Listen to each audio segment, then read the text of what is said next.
G'day, mate. 40 here. I finally started a 401k about a year ago, and it's just getting absolutely hammered.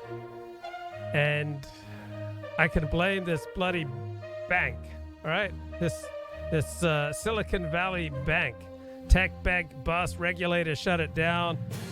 There's a fear. VCs urge startups to withdraw funds from Silicon Valley Bank. There is a contagion alarm. Have we found our next Enron? So we got fears of a broad financial contagion spread Friday after tech lender Silicon Valley Bank set off alarm bells over liquidity concerns. It's sparking share losses across the whole banking sector worth some $52 billion. The FDIC shut the bank down to protect insured deposits. Apparently, the overwhelming majority, something like 97% of deposits in this bank, are way above and beyond what the FDIC will protect. But this just kind of reminds me of some of my favorite themes. One is there's nothing that you do that doesn't also affect other people. So particularly if you're, investing money, all right, and you make a bad investment, that's going to negatively affect other people in your life. But I have sponsees who talk to me, this is just something I'm just doing on my own. It doesn't affect anyone else, but it does affect other people. If you spend your spare time reading the Bible as opposed to spending your spare time playing video games, you're going to be a different person. If you pray regularly, or if you masturbate regularly, you're going to be a different person. If it burns when you pee and you check it out, all right, you go to a medical professional, get it all checked out, all right, that's going to have a different effect on people as opposed to if you just ignore it. If you spend your spare time like getting exercise, making healthy decisions, getting rested, all right, you're going to be a very different person than if you're not making healthy decisions, all right? If you make unhealthy decisions, you're much more likely to be a burden on other people. You're much more likely to get into accidents. It just takes one bad driver on the road to really mess up a whole day for thousands upon thousands of other people. So we are all contagious. I'm contagious. You're contagious. We're all transmitting, right? I am transmitting right now across the awesome powers of YouTube. And it's a thrill for me to be enjoying. No, I'm not transmitting across YouTube.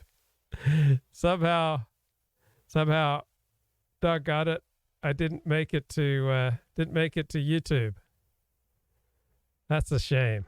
It's scheduled. There we go. Yes, I am transmitting. So I am enjoying the thrill of one live viewer right now on YouTube. I also have the thrill of one live viewer on Facebook. But I'm transmitting to like 5 people right now. Rumble. We're going out live on Rumble. We're going out live on Twitter. Whoa, 5 live viewers right now on Twitter. I'm not going to let it go to my head, but we're all transmitting, all right? Whatever's going on with you is transmitting out to other people, right? Even if you live alone, right? When you walk out onto the street, you go to work, you go to church, you go to synagogue, we're always transmitting. So are you transmitting contagion, or are you transmitting God or goodness or respect for other people? I mean, what are you sending out into the world? And how you spend your time is going to shape what you transmit, right? You can't spend your spare time masturbating, watching pornography, gambling, all right, and then, be transmitting a positive message or just a positive vibe to other people. So Silicon Valley Bank, all right, it's thrown a whole wrench in the stock market, all right? My 401k is way down. We had Peter Thiel's company telling their clients to withdraw their deposits from this bank. Now we've got Bill Ackman saying the U.S. government should step in and bail it out. And we got Michael Burry, the eccentric investor featured in the 2015 film The Big Short. He says it's possible today that we found our Enron. So we have an effect on other people, right? We very rarely get to shape people by directly telling them what to do, whether they should, you need to invest in this stock, you need to drink this tea, you need to take up this exercise, you need to go to my synagogue. All right, that doesn't work. But if we simply live our lives, we affect other people, right? Other people are going to be shaped by what's going on with us. And how we spend our spare time is going to transmit through to other people. Do we have confidence? So when I'm making the right decisions, when I get up early, I get my cold shower in, I do my exercises, I do my prayer, I do my meditation, I get on my 12-step meetings, I talk to my sponsees, I get into my work at a good time, I'm feeling sharp, I devote myself to my work, to helping my clients, all right, being fully present with them. All right, that's a respectable way to go through my day, and that transmits then to other people, and I have a positive effect on other people. My self-perception is that I'm a pretty happy guy about 95% of the time, and I like to say really provocative things, but I try to use good judgment with the people with whom I share my provocative jokes or provocative insights, so that I don't bring people down. Some people, if I shared my tasteless jokes, it would bring them down. Other people, the very same jokes, it would bring them up. It would uplift them. So I remember I was going to this voice coach, and she encouraged me not to be obnoxious. Just try it for 2 weeks. Don't tease people, and don't be obnoxious. And there was this secretary who I'd see regularly, and she said, what's the matter with you? You've changed, all right? You're no fun anymore. I used to really enjoy all the obnoxious, tasteless things that you would say, and what the hell happened to the Luke Ford that I knew and loved. So for her, me restricting myself from cutting sarcasm and witty, possibly tasteless remarks, right? That didn't bring joy to her. That didn't add to her life. But other people, they were improved. So yeah, we're always transmitting. We're all contagious. And I kind of love the Torah perspective on this. All right, that we are continually creating contagion, all of us, like even those of us on a good path. And we have to have rituals and community rites and purification to flush away the impurity and the contagion that we can't help but transmit. So in a literal sense, that means going to the bathroom, getting a shower, using deodorant. But we also transmit and unwittingly hurt other people all the time, right? And so if you believe that there's like a moral order to the universe, all right, then when you tip into impurity and filth, all right, there has to be some ritual way of atoning. And so in 12-step, it's about making amends. Christianity, Judaism, Buddhism, all right, all have their different ways of making amends. The world of psychology and personal growth have their approaches, but we inevitably bruise other people, and if we don't make amends for that, all right, we just go through life doing all sorts of unnecessary harm. So yeah, from a Torah perspective, there's one law rules the universe. It is physical and moral. If we grossly violate the rules that rule the universe, all right, there will be repercussions in the physical world, in the spiritual world, in the psychological world, in the social world, and in the financial world. And if the filth builds up to a sufficient degree in our individual lives or in our communal lives, right, we drive out God or the source of healing or the source of redemption or the possibilities of transformation. You just drive that out of the universe. And so we've got a major financial issue with the Silicon Valley Bank, but all of us are just transmitting constantly. What the hell are we transmitting? Also, it makes me think how much we would be better served by doing away with civil rights legislation and returning to freedom of association. Right. So some banks would be better off, just having principal employees with one coherent worldview. So saying that you can't discriminate in hiring, so you have to bring in people from all sorts of diverse backgrounds with different attitudes, say, towards financial risk. Right. That doesn't enhance social cohesion and a sense of vision and mission and ease and comfort and effectiveness at work. So it used to be you had these things called white shoe law firms, and they did not employ Jews and they did not employ other people. And as a result of those explicit acts of discrimination, they got to build up high levels of social coherence and social cohesion and build up more of a shared vision. And they didn't have to litigate all sorts of things, that there was a common accepted way of doing things, which kept, a lot of these firms out of harm's way. When you have a more diverse firm or a more diverse community, right, a lot more things need to be negotiated, and all sorts of moral standards that you and your community may take for granted, right? You may suddenly find that other people who you are now vulnerable to don't share those same moral standards. So it helps if you allow businesses and communities and families and churches and synagogues, right, to build a freedom of association, create social cohesion and social trust by only allowing in people who share a particular vision, people who share a particular approach, or people who come from a particular background. And you're going to have probably a lot less financial crime, a lot less social dislocation, a lot less contagion, all right, if people live within a community. Because when you live in community, it's very hard to fool other people, right? If you've got some adventurous financial instrument that you think the bank should be investing in, right, it's a lot easier to convince yourself that, hey, the bank should, be making these risky investments because it's going to pay off really big. A lot easier to, convince yourself about that than to convince a whole community or a board who's managing a bank.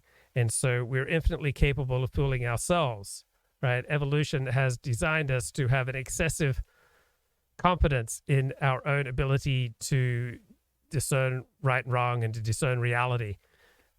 But evolution has also created us to be very, very good at figuring out when other people are trying to manipulate us. And our abilities to manipulate other people against their own best interests are quite limited. But if you're all on the same team, then all sorts of moral standards and rituals and outlooks on life and visions are just taken for granted, that they're shared in common. And so I would think that you'd be less susceptible to the fragmentation, the contagion, the lack of coherence that comes when you have to abide by all the civil rights legislation. So, I mean, do you really think that the Jewish state, for example, is better off, is stronger, is more socially cohesive, is more coherent, right? Because it has about 25% of the population who absolutely hate it and want it dead and destroyed, right? How exactly is that in the interests of Israel to be blessed by the presence of, say, 25% of a population that wants the Zionist state completely destroyed, right? I don't see how that benefits Israel, but I don't see how that benefits a bank. I don't see how that benefits a stock trading company. I don't see how that benefits a supermarket. So let's get back to this New Yorker article. To be the first speaker of the evening, but for weeks the press had dangled the question of his appearance as if it were a cliffhanger on a reality show. Ben-Gvir agreed to join the cast of Big Brother in 2019, but an early election derailed the plan. Ben-Gvir has been Koch's most visible ambassador.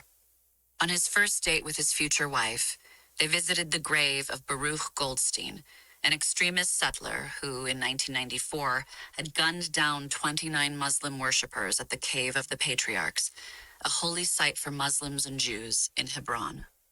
Until recently, a photograph of Goldstein hung on the Ben-Gvir's living room wall at their home in the Kiryat Arba settlement in Hebron.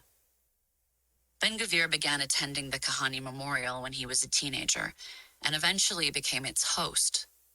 He used to call up reporters, promising them provocations, such as a noose to threaten an Arab lawmaker, to entice them to cover the event. The movement was considered marginal. It was a joke how small it was, Kariv, the former Shin Bet official, said. It has since expanded. So coherent, cohesive, united around a common vision groups can be incredibly powerful. they can punch way above their weight. All right, if people are united, they believe strongly, they're willing to sacrifice for a cause. So he started up this very, very tiny movement, but it was relatively coherent, cohesive, composed of people willing to sacrifice for the cause, and they felt like they were all brothers, that they were a band of brothers in it together. And now they wield tremendous power in Israel. To include a political party, Jewish Power, a financial arm, the Fund to Save the People of Israel, and a militant anti-assimilation group, L'Chava, or Flame. In the latest election, according to one estimate, a third of all Israeli soldiers voted for Ben-Gvir. As Ben-Gvir entered government, he insisted that he had become more moderate. So soldiers are usually going to be much more willing to sacrifice than your regular person. So if this, right-wing extremist commands the support of about 1/3 of the armed forces, right, that's a very formidable backing, all right, because these people punch above their weight. Assuring one audience that he no longer believed Arabs should be killed. Two of his mentors on the far right even broke with him over what they saw as unacceptable concessions.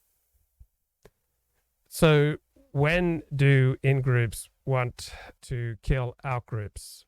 All right, it's not just on a matter of like pure ideology or nasty words or feelings in their heart. It depends upon the situation, right? If the situation is extreme enough where there's only a zero-sum answer, right? Either we win and the other side loses, or they win and we get wiped out, right? In that kind of situation, in that kind of zero-sum situation, when you have intense group conflict in a narrow geographic area, right? That's when you get, a lot of death. Itamar may kill 8 mosquitoes instead of the 2 that his predecessors killed, but that's still not draining the swamp. Baruch Marzel, who served as a spokesman for Koch, said, "The rift," an insider told me, was real. Marzel is a dour figure, a first-generation Kahanist. Ben-Gvir is second generation, tempering his bigotry with an internet-friendly sense of humor. Some of his activists wear notorious IBG shirts. In one of his TikTok videos, viewed 1.3 million times, he kicks a soccer ball that he suggests represents Arab politicians.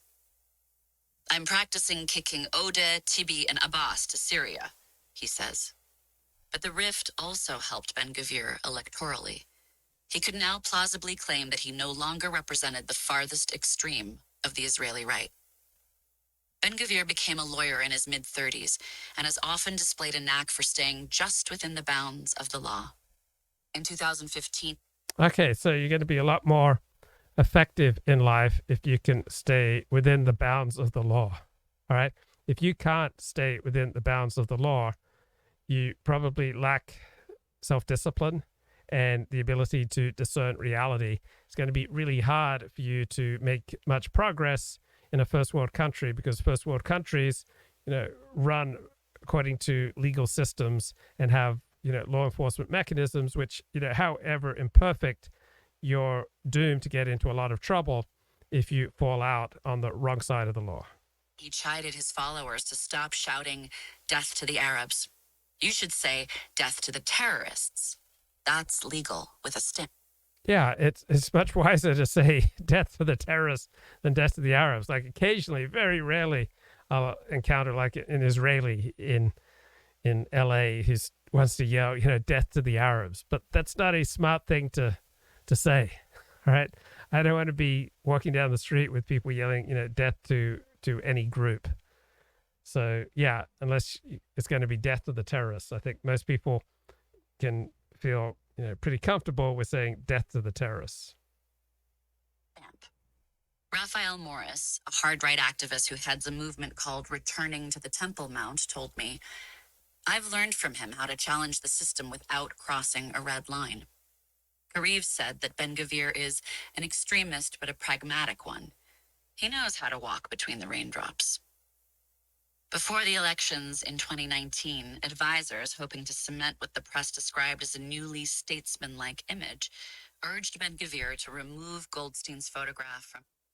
Okay, so what would I do if the Goyim Defense League confronted me? Well, they've raided this show on several occasions, and I welcome them. I welcome the conversation. So I would welcome the conversation. I'd say, hey, I'm interested in what you have to say. Tell me more. How did you learn about this? Who do you think are the most effective advocates for your point of view? You think our country's going in a good or a bad direction? All right. So I would feel quite comfortable. I would enjoy, being confronted by the Goyim Defense League. I would enjoy the conversation. So we have a little bit of a gang problem in this country. So we've got Jesse Waters here on Fox News calling out our gang problem. And much of this is from our immigration debacle. Gang violence is a problem in cities across the country. The question is, how do you stop it? How about more policing, more patrols in bad neighborhoods, maybe tougher sentences? But city leaders in Syracuse, New York said, no, we have a better idea. Why don't we pay criminals not to commit crimes? That should do the trick, right? We'll give gangbangers cash and tell them to quit banging. Now, I don't know about you, but I'm a little skeptical. How would this even work? Well, the city wants to choose 50 people between the ages of 18 and 24 who they think are high risk. Maybe they're in a gang or hang out with some troublemakers. And they enroll these guys into a program where they're supposed to learn how to properly function in society. A program. Okay, so you say, well, what if you confronted the Goyim Defense League in real life? That's what I said. I would be happy to have a conversation with them. I've encountered the equivalent of the Goyim Defense League in real life, and my approach is, hey, I'm actually interested in what you have to say. Now, many of the people around me, they have no interest in what you have to say. They're afraid of you, but I'm not afraid of you because I don't believe that you're criminally violent. So, should I be afraid that you're about to commit some, violent crime here? No. Okay, then I'm interested in what you have to say. So tell me more. Tell me more about the USS Liberty. Tell me more about this or that. So I would be, very happy to carry on a conversation with the Goyim Defense League in real life, online, wherever. His wall. I told him that people are afraid to vote for him. Beryl Crombie, his campaign strategist at the time, told me. Ben-Gvir refused. He was very scared of losing his base, Crombie said. After 2 failed attempts to win a seat in the Knesset, he finally relented. The picture came down. Symbolically, this was crucial, Crombie, who remains friendly with Ben-Gvir, said. Within 2 years, according to one analysis, Ben-Gvir's support among voters went from 1/30 of Likud's to as much as 1/3. To secure a senior ministerial position, though, Ben-Gvir had to distance himself from the ideology that had made his reputation without turning away its ardent believers. At the memorial, he worked the room, smiling. He has a round face, wire-rimmed glasses, and a large white kippah that often sits askew. As he took the stage, his smile faded and security guards closed around him. Okay, caller, you're on the air. How's it going? Hey, Luke. Why would you want to talk to those guys down in Florida? I'm quite willing to have conversations with people. But I don't get the impression that they're interested in a conversation. I think they're just shock jocks and probably agent provocateurs, and there's probably at least a couple of FBI agents in there somewhere. Well, I would find it interesting talking to them, even if they're exactly that. If they're undercover FBI agents and agent provocateurs, if I said, hey, I'm interested in what you have to say, tell me more, I'd be curious about how the conversation would proceed. And what if, the response would be, STF, you nasty, K word, I don't know how you have a dialogue with people like that whose motives are not one of dialogue, as opposed to showing off for, and I don't know who their audience is particularly this day and age. It's interesting. I wonder, we are talking about the guys who are on the video down in Florida, right? Accosting the shul, on the Sabbath. Yep. That's okay. I want to make sure I'm saying. Yep. I'm wondering what would happen if a group like that went down on the southern border, say down in Yuma, Arizona, Paso, and started doing that. I'm wondering if the outrage, I'm sure there would be outrage on the left, but I'm wondering, given now how the country is about the illegal alien problem, what the response would be, and just how many people from around would actually join in on their side. I'm not sure. What do you think? Well, here's the thing. People always talk about, the Jews this, the Jews that, power, smart, all that. And interesting, you'll probably find many Jews say, oh, yeah, well, we are in charge of Hollywood, whatever, big deal.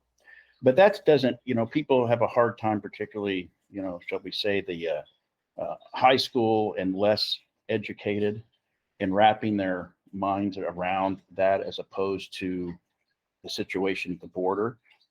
So it's almost like, if they want to target somebody, that's, causing problems in the country, I would think probably that would be a more viable target if they wanted to win, friends and influence others.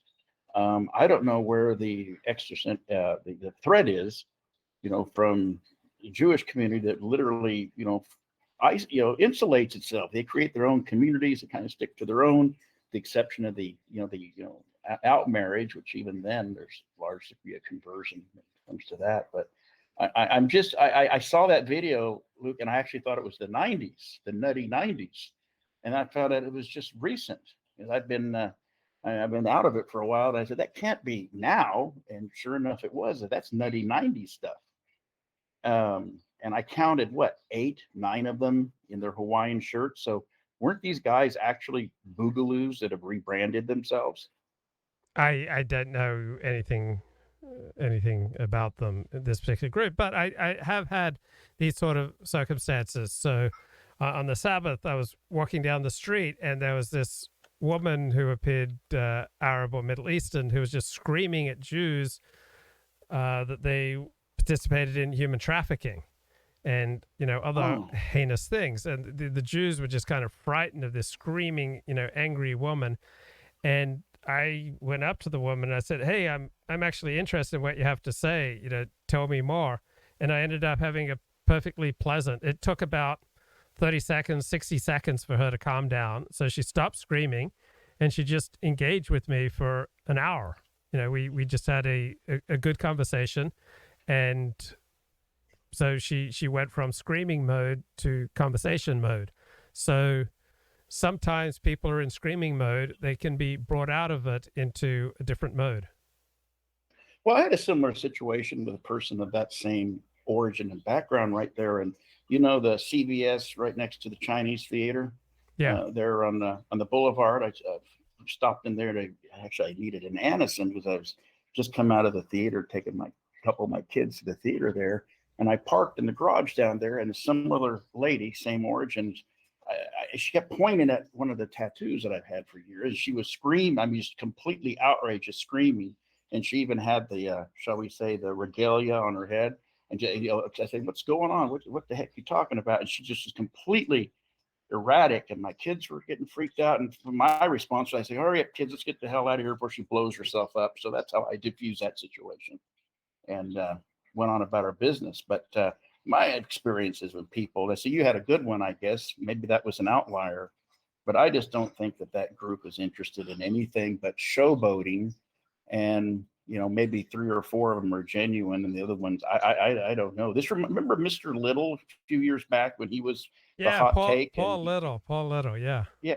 Yeah, Patrick Little. Yeah, Pat Little. We don't hear from him anymore. These are like flashes in the pan because society kind of, you can talk about cancel culture and all of that, Luke, but society tends to not, particularly American society, Western society for somewhat, doesn't get into that. It's abrasive, even to people that may have similar views or are like-minded. They don't like people out in public doing that any more than they like the people, in an LA street trying to, accost them or whatever. It seems to me that maybe the nutty 90s are making a return, but I would like to have had a altercation, or not an altercation, shall we say, a discussion with those idiots. I mean, it's ridiculous given probably some of their idiosyncrasies, but I was just curious as to why would you want to even well, people are complicated. So there have been various times when the Graham Defense League have descended on my show. So like 300 of them will suddenly pour into the chat and start talking about USS Liberty, etc. And I welcome them, and I tried to be as fair as I could. I discussed the things that they were saying, gave my point of view, and many of them appreciated it. So people are complicated. Some people you can talk to, and some people you can't. And so it depends if I have the time and the patience. I frequently do like to talk to people. So when what is their grievance? What is their grievance? What I'm trying to understand is what is their grievance that cannot, that the root cause and the ultimate, party responsible are the white Anglo-Saxon Protestants who were and may still be the majority in the United States. But what is their grievance that cannot be traced back to their own people who basically are going the way of South Africa? Well, people want to feel important, and so they feel like they're standing up and doing something important. So you think they want to feel important, or they want to be a victim? I've always considered those types to be the alternative, the Black Lives Matter on that political pole or whatever. Everybody is wanting to be a victim in some form. If you look at the root of their argument, Luke, it's always a victim, and nobody wants to hang around with. I mean, if you see two guys fighting and one guy just pummels the other one, and the other one gets up, starts whining and crying about how he lost, nobody rallies to that guy. They all either stay away from the guy that just pummeled him, or they immediately, swear they've known the guy and were with him for, all along. Nobody follows a loser or a victim. And I'm not understanding why the alternative political dynamic is following this victim. It's not a way to rally anybody to oppose anything. Yeah, but people aren't always driven by pristine political ideology. People just have these drives to take action, to speak out, to fight back, to stand up and be a man, or I just gotta sit back and while the world goes to hell. And so they have these incoherent impulses, and they act in an incoherent fashion.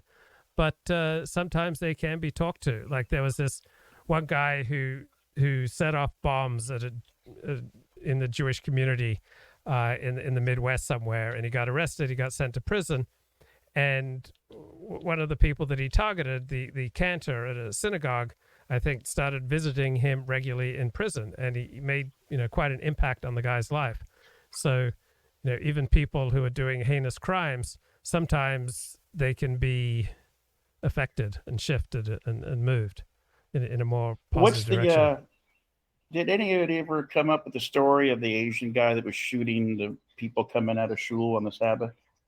What was his grievance? No, not yet. His grievance was that Persian Jews were spreading COVID. That was one thing that I remember about his grievance, but there's probably a lot more. I just was curious because I first the headline I saw, and I was in the hospital when that was all going on. I said, how is this white supremacy? It doesn't seem, there seemed to be one, of course, that's my whole premise with hate crimes is, they seem to be heavily weighted on one dynamic when there are some horrendous hate crimes that have taken place around the country, specifically in LA and specifically between Latinos and the Black community, to me, that are just egregious. They're never charged with a hate crime. So, but this clearly counts, meets the criteria. I'm wondering if they're going to file those charges, but I kind of lost track of it because it kind of happened and then it was gone. And I know the LA Jewish Journal did a couple of editorials on it, but most of that was philosophical didn't get to understand why was this guy just going around shooting people.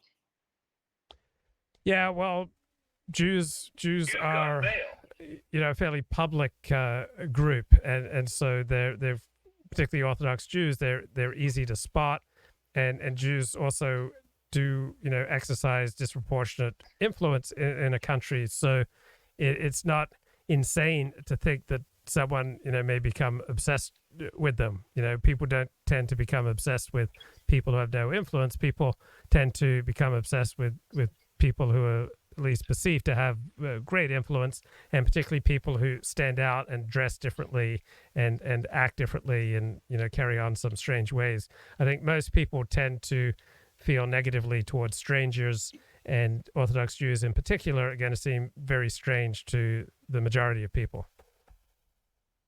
Yeah, it's not hard to identify who's who. Say you go down La Brea to Fairfax and around Cantor's Deli per se, and it's not hard to figure out where you're at.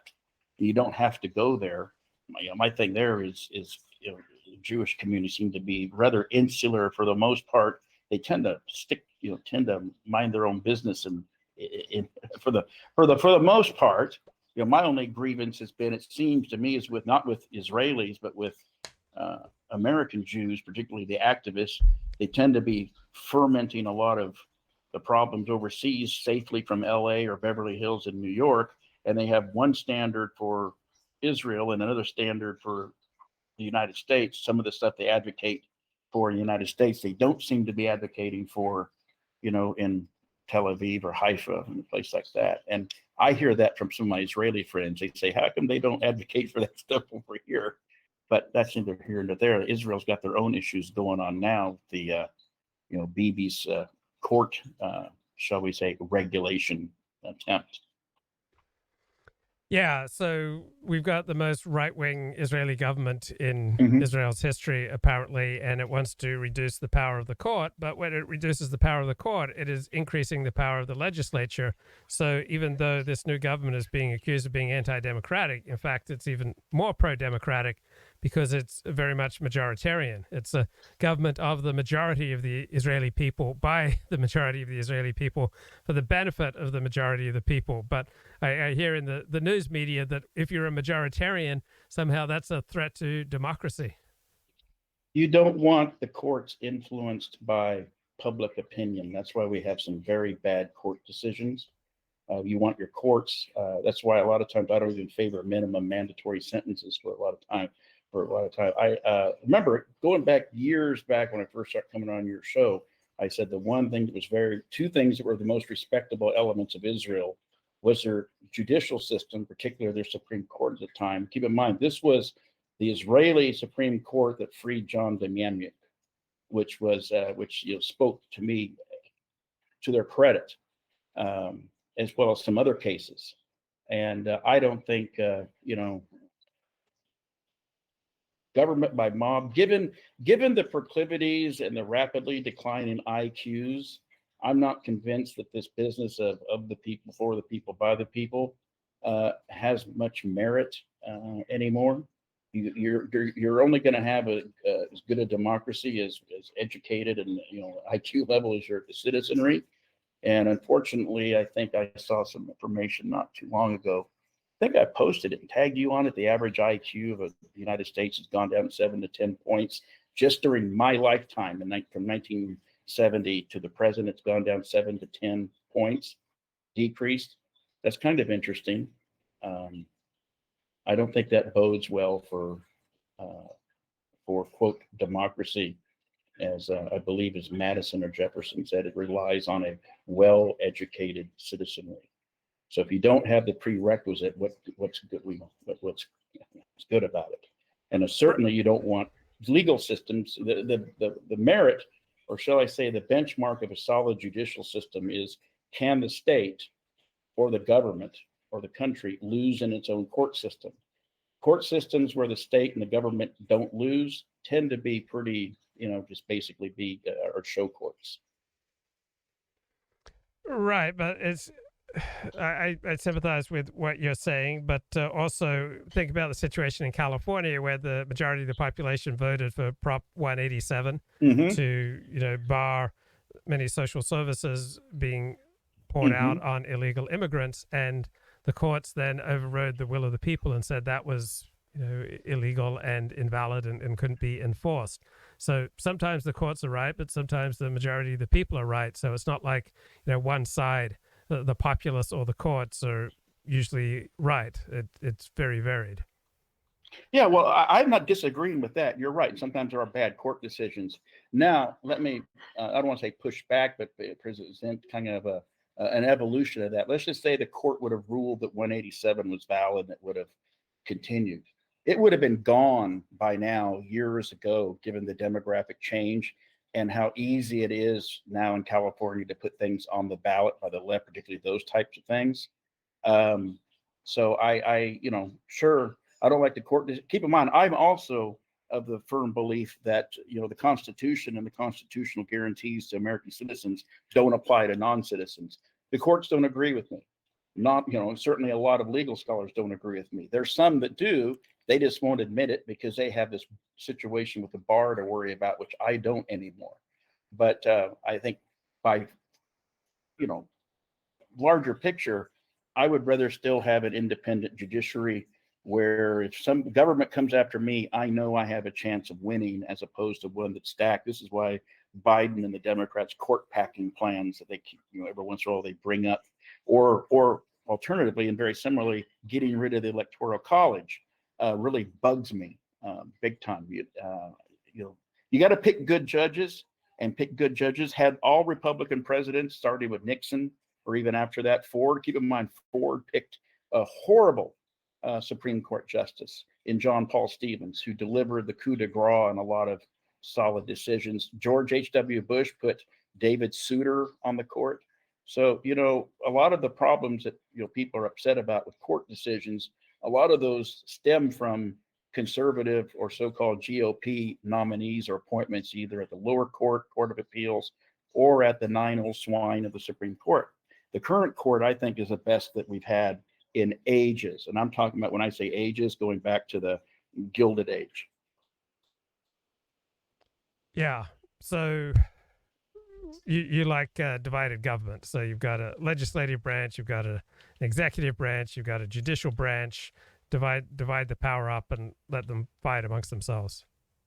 Yeah, well, in theory, that's how the founders wanted. And also, you're supposed to be able to make compromise. Now, that's not happening anymore, because what you have happen is now, it used to be, for instance, LBJ never would have gotten most of his landmark legislation through that historians praise him for without the Senate Minority Leader, Everett McKinley Dirksen, trading appointments to the FTC and all of that for, voting for legislation from the Voting Rights Act, the Civil Rights Act. The immigrant Hart-Celler was delivered by Republican votes. Theoretically, it's supposed to work that way, but it's healthy to at least have an independent judiciary.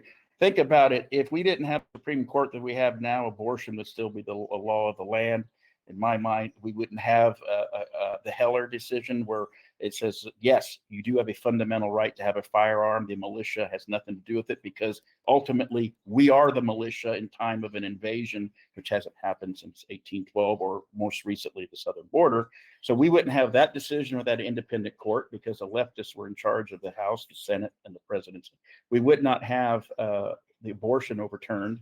And, I'm hoping now, I've got 2 of 3 in my lifetime that I want the Supreme Court to strike down. Last one, I want them to take down gay marriage. And I'm just hoping the test case can make its way up there and get rid of that one. And then I'll be a happy camper. Send this all back to the states, because ultimately what you see happening with all of this gravitating back to the states, you now have states, for instance, Gavin Newsom saying he's going to cut off business with Walgreens because Walgreens isn't selling certain medications in red states that are conservative. You're seeing that rapid balkanization. I used to talk about balkanization in your shows years ago, and anybody that can't see it happening are willfully blind or willfully ignorant. You see this now happening. So now you have states making war, or shall we say, engaging in trade wars on other states, which California and Texas have been doing to each other for years. California wasn't even going after Arizona for a while until Arizona just flipped, and now its top 3 statewide office holders are incredibly retarded Democrats, one of which I know personally. I know the new Arizona Attorney General. Her and I were classmates, and I can tell you that's a doozy. Arizona better buckle up and keep their heads down, because she said all the political lawsuits were over. Well, her first 3 that since she's been in office have been targeting Trump voters who were the alternative electors. She's going after them. She's pulled out of border litigation. So anyway, but what we see is with all of this stuff going back to the states, you're going to see more balkanization and more of a split, to the point where my hope is they'll just start ignoring the federal government. We'll have some sort of natural, Marjorie Taylor Greene talked about a national divorce. You won't even need one if people just kind of move out. And Silicon Valley Bank has become insolvent. It's a female-founded, female-run bank that was very woke, very down with the diversity, inclusion, equity agenda. Any thoughts on the failure of this bank? Well, beyond, sorry, I'm getting a flood alert. Anyway, the thing about that thing that's scary about that is it's the first real bank run that we've had since the Great Depression, the largest collapse since Washington Mutual. And, there's a lot of this. There's some sleepers out there. I think we're going to see more of these collapsed banks like this beyond just this woke stuff. I'm just wondering, when the next shoe is going to drop. I remember back in February of last year, Biden said he was going to collapse the Russian economy. He was going to sanction their banks to closure. He was going to do this. Going to do this. I think this is all part of this, artificial. A huge part of the American economy is artificial, and now we're seeing these large banks collapse. We're seeing bank runs. You've seen the investors were thrown out of the Manhattan branch by the police. They showed up to get their money out, and the branch people called the New York City PD, to kick them out of the bank. And one of them was the co-founder of Lyft. He showed up, said, "Hey, I want my $10 million out." And they said, "No." And of course, within an hour, the bank was seized, and now it's in receivership. And these poor guys will be lucky if they get 25 cents on the dollar. I mean, their deposits, they'll get 100,000 or two. I can't remember if they changed it to 100,000 or 250,000 deposits are guaranteed. You have 10 million in there, and you get 250,000 FDIC insurance. I would be pretty pissed, Luke, or upset, shall I say. I don't want to mess up the terms of service, but I think there's going to be some other shoes dropping. Yeah, I mean, there's no way that it just ends with Silicon Valley Bank. I mean, no, and keep in mind, I've said this on your show, and I think you've said it too. I'm actually a supporter of the banking. You have to have a healthy banking system. People, you want to buy a car, there's not a lot of people out there that can go out and pay cash for a car. You want to, get, finance your house, do all that. I mean, you have to have a healthy banking system. That's the other element that you really do not want the government, particularly a government that is authoritarian, somewhat touching banks. And history shows that Saddam Hussein, they talked about when he ran Iraq for 20 some odd years, he never messed with the banking system. The Iraqi bankers that were in charge of Iraq Central Bank when he took over were still there before he was toppled. He literally knew what not to mess with. You don't mess with the economics. You don't mess with the banking system. You look at who people leave in their positions when there's a fundamental change in government or governmental style or say ideology, and if you kind of see this, carryovers, there's certain things you don't want to mess with per se, and the banking system is one of them. The problem with ours has turned into a casino for the most part, and our bankers are stupid wager. I mean, look at the Sam Bankman-Fried. You had everybody, all the so-called expert pundits, literally licking this kid's boots. And to me, this was the most obvious fraud from the very get-go. Now we have Silicon Valley Bank collapsing. Well, go back, there's a genesis of this. I wonder how closely related that bank was with Fried in any form, I say. It seems funny that they come from the same nest, but also there's a few other banks in California, I think, that are, and on the East Coast that's in trouble. Now, there used to be white shoe firms, for example, that wouldn't hire Jews on Wall Street, and law firms and accounting firms and things like that. And I would think that more coherent, cohesive firms, back when people were allowed freedom of association, would be, say, less vulnerable they would be more cohesive because they'd share a similar outlook on life. I mean, there are some communities that are much more at ease with adventurous financial instruments, say, than other communities. So I wonder if our legally enforced diversity, is playing a role in these business crack-ups like Silicon Valley Bank. Well, I'd like to see where Silicon Valley, we'll find out now because it's all going to be open and, theoretically should have been open anyway. But I'm just kind of wondering, there was the CEO, by the way, Luke, the CEO was a guy. And 2 weeks ago, he cashed out, I think, $2 million worth of stock. He cashed out 2,000 shares at $258 a share. And I guess yesterday it dropped to $30 a share, and then it was yanked this morning when they had the first runs there in the Bay Area and then out in the East Coast in Manhattan. It had dropped from $260 a share to less than 30 and was falling when they pulled it off or actually when the markets closed. It'll be delisted now because it's gone. But it's kind of funny that 2 weeks ago the CEO and the CFO were selling large swaths. It was $2 million by the CEO, $500,000 by the CFO, probably because the CEO had taken, stock as probably part of his compensation and he liquidated it because he was working on a $2 billion bailout from another financial institution to cover $180 billion or something. It's incredible. It was a Ponzi scheme. It's almost like, oh, we've gone broke all of a sudden. Let me go find like the Lehman Brothers situation. And Lehman Brothers was just the insurer on financial institutions. Lehman Brothers was another one. You talked about the prior, white shoe firms. That was one of those at one time. But would you agree with me that all things being equal, a business that just hires the people it wants to hire, particularly if these people share, a similar heritage and a similar outlook on life, much more likely to be a pleasant place to live and much more likely to be stable than these civil rights legally enforced diversity regimes where you have to throw together all sorts of people who may not have very much in common?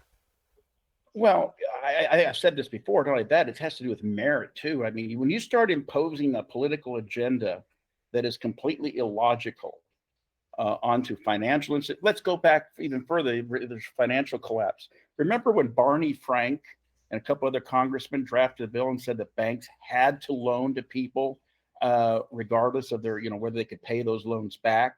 And now we actually have California considering legislation that to rent to people, you can't ask them about their income. Hello, it's a recipe for disaster, right? If I was a landlord, which I would never be in California, I would immediately start converting my properties into commercial properties immediately. But anyway, the answer is yes. But when you start having the government impose political, ideological crap, whether it's from the right or the left, it's not healthy for a banking system because the banking system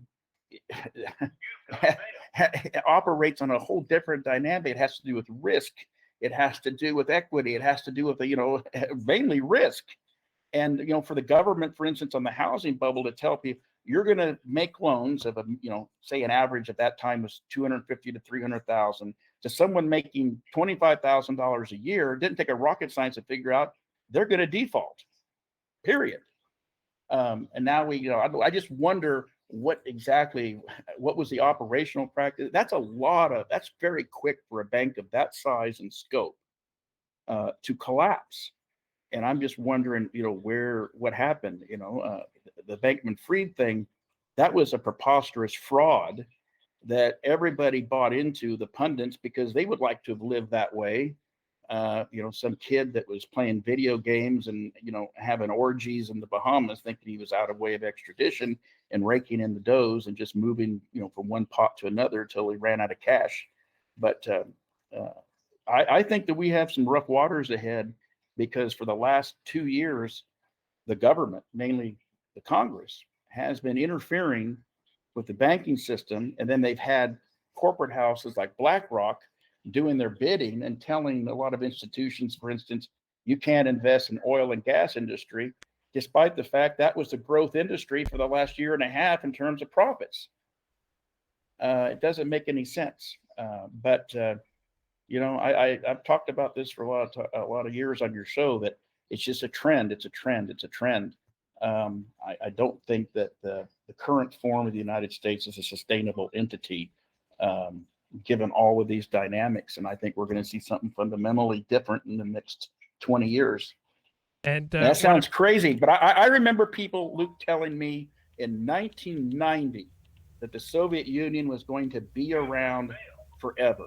And I visited the Soviet Union in 1990. I said, I'm not so sure, because even their people are telling me otherwise when I visited there. Even in where I visited, I flew into Vladivostok and visited the Far East and Siberia before we went west. And people, oh, it's going to be around forever. And the following December, it was dead and buried. And peacefully, by the way, peacefully. Speaking of Soviet Union, any thoughts on the ongoing conflict in Ukraine?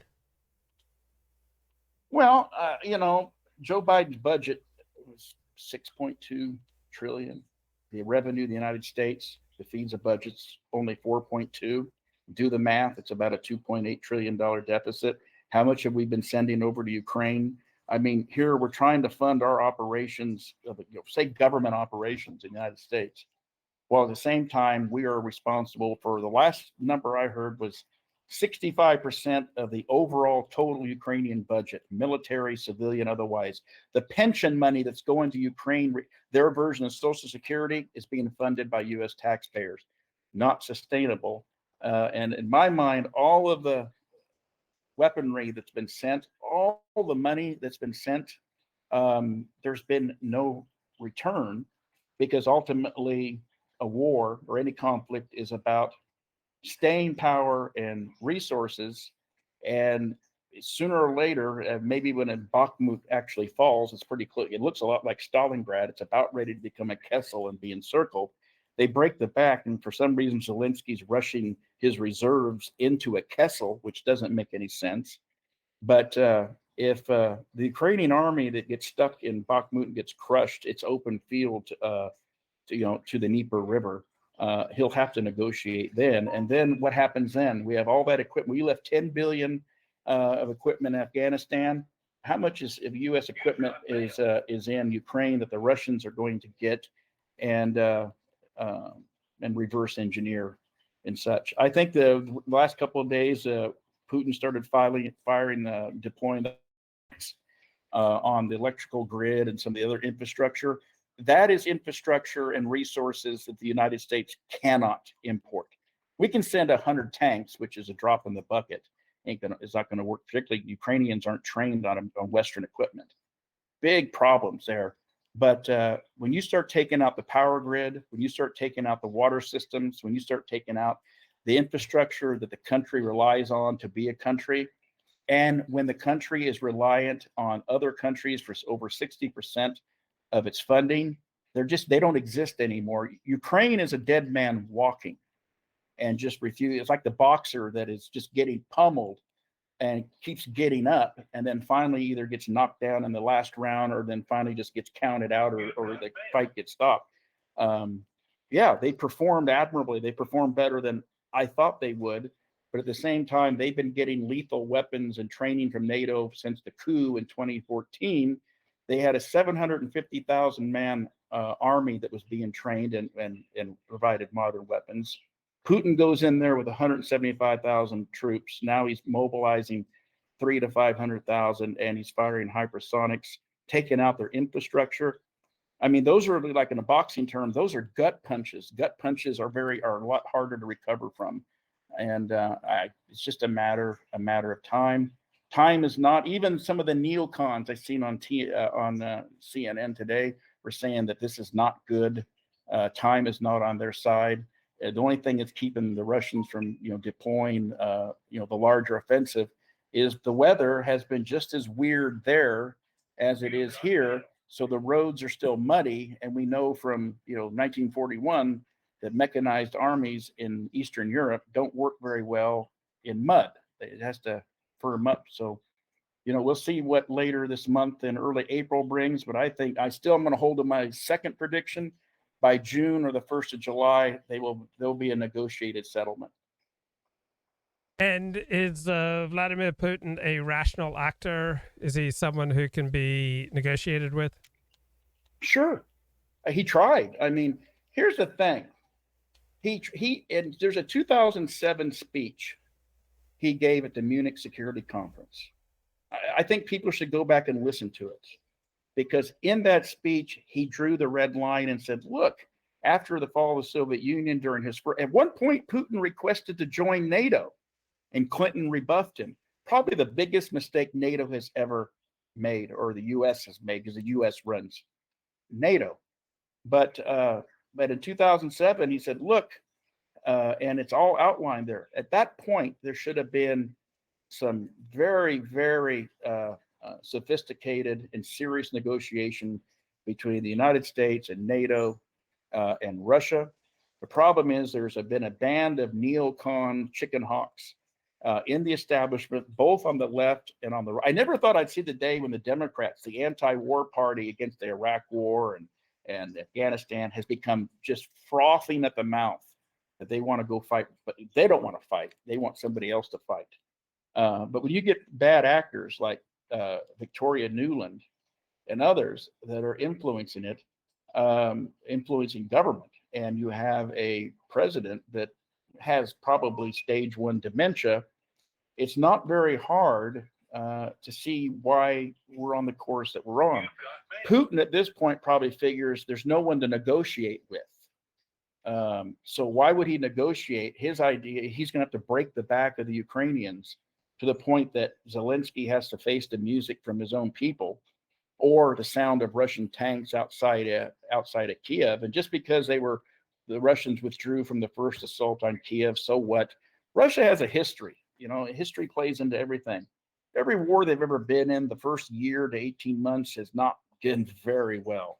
But once they do a general mobilization and literally lionize support, galvanize support at home and start rolling, and mobilizing 300,000, 400,000, 500,000 people, which is what they're doing now, they're pretty tough to beat. And history is littered with former empires or wannabe empires or countries that subsequently were beaten, driven back, and then at some points, were under the Soviet yoke for 40, 50 years. So I certainly would not be optimistic if I was in Kiev right now. To me, Kiev's last chance was when they did this last offensive where they pushed back into Kharkiv and pushed the Russians across the river and retook half of Kherson. That was them, the old proverbial saying, they blew their load. That was it. They've not been able to do anything substantially yet. Since then, they now have police units that are from the western part of the country that are in this now rapidly encircled Kessel at Bakhmut. And why they would be fighting for Bakhmut, I have no idea. We keep hearing the pundits saying it's no strategic significance. Well, then why are you pushing all of your reserves in there? It's almost like Hitler's Battle of the Bulge. It was a stupid move to begin with, destined to failure. He has all of his, battle-hardened troops in this Kessel. If they get encircled and crushed, he has literally nothing between there, the Russian army, and the Dnieper River. I predict that when Bakhmut falls, they will start blowing the bridges on the Dnieper River from North Ukraine on the Belarusian border all the way to the south to Odessa. And that's going to be the natural demarcation line, because there'll be nothing.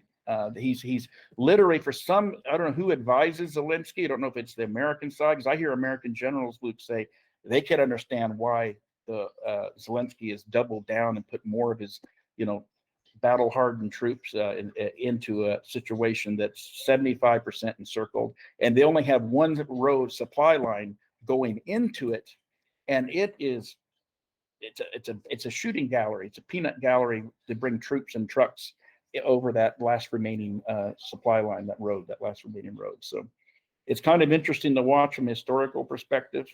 But it's all about resources, and the resources that the Russians are destroying now, we can't replace. We can't send them over a power grid. We can't send them over, sanitation, the water treatment plants. We can't do that. So at some point, the degrading of the quality of life of Ukraine is going to weigh heavily, which has been used as a tactic in history. Remember, Germans won on the Eastern Front in 1918. They almost reached Paris in 1918.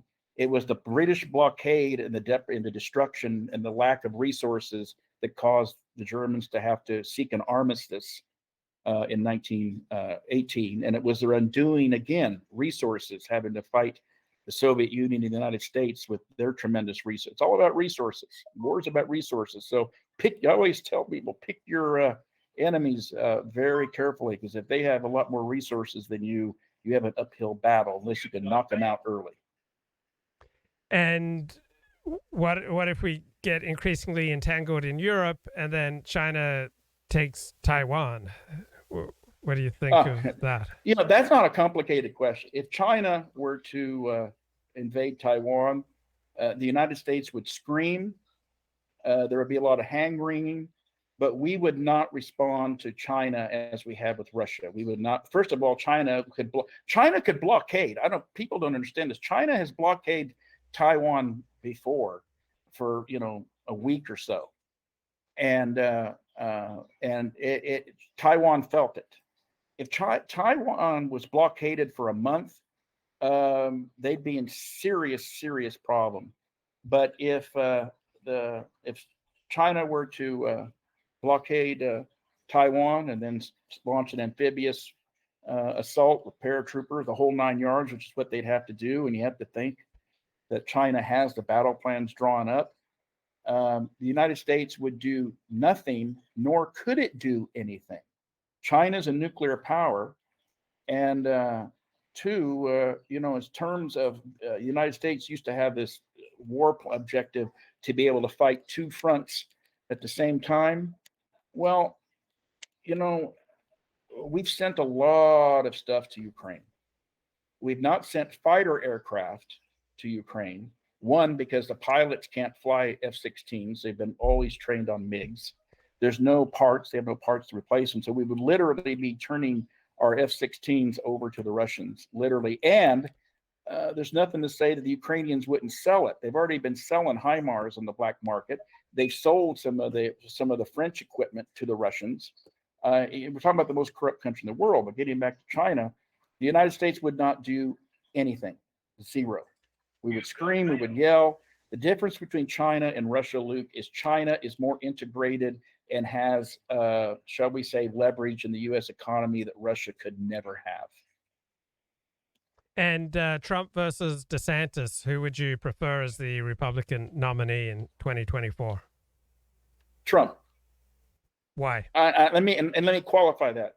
Before DeSantis was a governor, he was a congressman. He's been to D.C. before.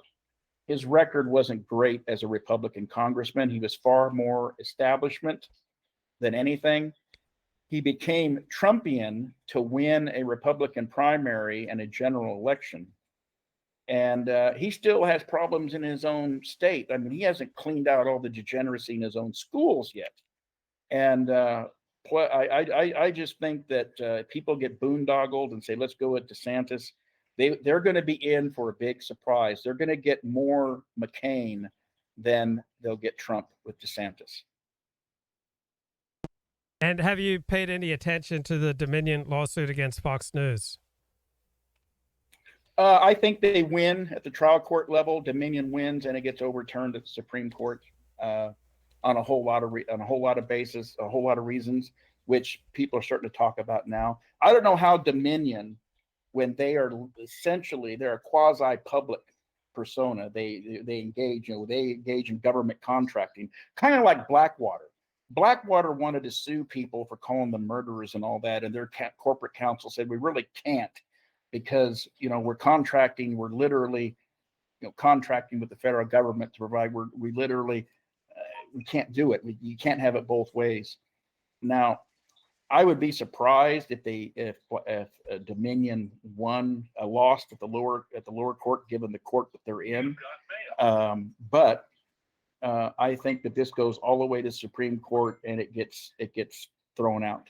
But what they're complaining about is, if I went out on the street and said, under their standard, Luke, if you or I are talking in a coffee shop and said, well, we think that their voting machines are, could be rigged, they want to be able to sue somebody for that. And that's on par with saying, I think that politician's corrupt. And that standard, that's going to be really tough to get past. They might not even get past the Court of Appeals on that one. But lower courts really are odd birds. But particularly the court that they're in tends to, I think they have a shot given the philosophical bent of the judge. Right, but what it says about Fox News, how Fox is so afraid of its viewers that it's telling them that the election is fixed when they know that's not true, and how much people like Tucker Carlson hate Donald Trump. Why are we? Okay, I'm not a Fox News fan, Luke, by any means, particularly now. But MSNBC did the same thing in 2004 when they said Kerry got robbed in Ohio, and in 2000. Some of them will still say Al Gore should have been the legitimate president because, quote, MSNBC, NBC, those liberal were afraid of their viewers.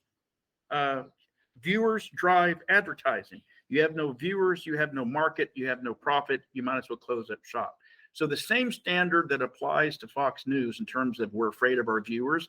Well, I'm actually, if they are afraid of their viewers, I'm not convinced that they actually are. But if they are, that's a good thing. Because everything that Fox News did, which we've seen now, remember when Hillary Clinton said, and I didn't think it was a bad statement, you can have a public opinion and a private opinion. Everybody has that, Luke. You, me, everybody. We've now seen that played out in this Dominion lawsuit. The problem is these fools at Fox were stupid enough to text it around and leave a written trail.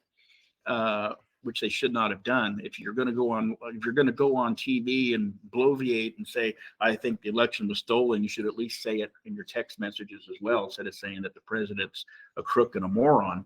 But regardless, they're not guilty of anything that the other liberal networks aren't. I still see, think about it. Why does MSNBC keep an anti-Semitic bigot like Joy Reid on the air? Because they're afraid of a certain demographic of their viewing audience. Yeah. Okay, I gotta run. It's almost time for the Sabbath. Thanks. Good to talk to you, Rodney. Take care, Luke. Talk to you soon. Take care. Talk to you soon, man. Take care. Bye-bye, everyone.